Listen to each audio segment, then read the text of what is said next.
Hi everyone, let's take a look at Onesearch, one of the library's tools to search our collection. You'll find Onesearch in the middle of the library website on the first tab here. These other tabs are also search tools. Onesearch is the broadest search. It searches all the databases listed in eResources, and it searches the books catalog. So you tend to get a lot of results.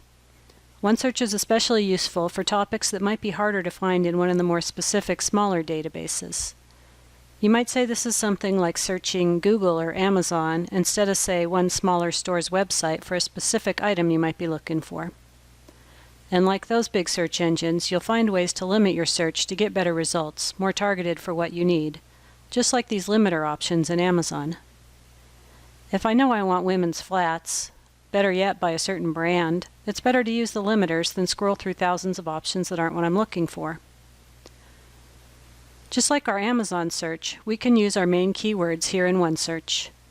Log in with your MEID if you're off campus.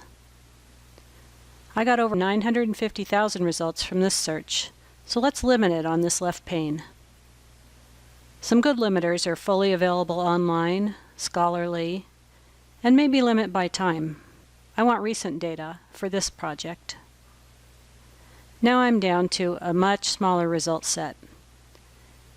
Add keywords joined with an AND to make your result set even narrower. When you find some articles you want to keep, email is a great tool to help you find them later.